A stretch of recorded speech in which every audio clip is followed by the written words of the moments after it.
দুর্গা ঠাকুরের মাথার উপর কার ছবি থাকে? যে কোনো মণ্ডপেই দেখা যায় মা দুর্গার মাথার উপর জেগে আছে ভগবান মহাদেবের ছবি। কিন্তু বিজেপি নেত্রী ও মুখ্যমন্ত্রী এতে একেবারেই খুশি নয়। আর তাই মাত্র 24 ঘন্টার ব্যবধানে জোড়া বিতর্কে বিজেপিকে বিড়ম্বনায় ফেলে দিলেন দিল্লির মুখ্যমন্ত্রী রেখা গুপ্তা।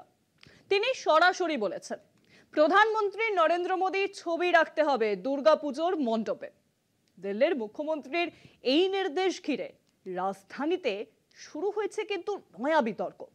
সেই বিতর্কে রেশ কাটার আগে সরকারি বৈঠকে স্বামীকে নিয়ে হাজির হয়ে রাজনৈতিক মহলে ফের আলোড়ন ফেলে দিয়েছিলেন রেখা গুপ্তা।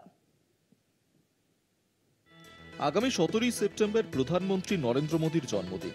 সেই উপলক্ষে একপক্ষ ব্যাপী সামাজিক সেবামূলক কর্মসূচি নিতে চলেছে বিজেপি। তারই অঙ্গ হিসেবে আসন্ন দুর্গাপুজোর সময় মণ্ডপে প্রতিমার পায়ের কাছে মোদীর ছবি রাখার নির্দেশ দিয়েছেন দিল্লির মুখ্যমন্ত্রী রেখা গুপ্তা। মুখ্যমন্ত্রীর যুক্তি, প্রধানমন্ত্রী দেশবাসীর স্বার্থে কাজ করছেন, তাই তাঁর প্রতি কৃতজ্ঞতা স্বরূপ দেবী দুর্গার কাছে মোদীর জন্য মঙ্গল কামনায় তাঁর প্রতিকৃতি রাখার কথা বলেছেন মুখ্যমন্ত্রী।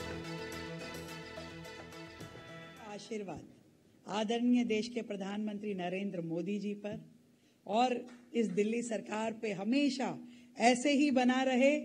आप इस बार दिल्ली में ये जो दुर्गा पूजा है, जो दिवाली का उत्सव है, देखो मोदी जी ने वैसे ही जीएसटी में इतना कुछ हमें रिबेट दे करके हमारी दिल्ली को तो पूरा धमाका वाली दिवाली कर दिया है।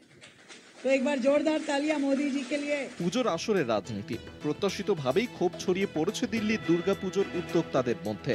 একাংশ প্রকাশ্যে বিরোধিতা করেছেন মুখ্যমন্ত্রীর ফরমানে। বাংলার তৃণমূল সাংসদ মালা রায় দেবদেবীকে রাজনীতির স্বার্থে বিজেপি ব্যবহার করছে বলে দাবি করেছেন। এই নিয়ে মুখে কুলু পেটেছিল বিজেপি, কিন্তু তাতেও বিড়ম্বনা এড়াতে পারেনি রাজ্যের শাসক দল। এদিন মুখ্যমন্ত্রী তাঁর স্বামী মনীশ গুপ্তাকে নিয়ে একটি প্রশাসনিক বৈঠকে হাজির হন। এই ঘটনাকে সংবিধান বিরোধী বলে তোপ দেগেছে বিরোধীরা। অস্বস্তি এড়াতে এই নিয়েও মন্তব্যে রাজি হননি রাজ্যের বিজেপি নেতৃত্ব। কলকাতা টিভি।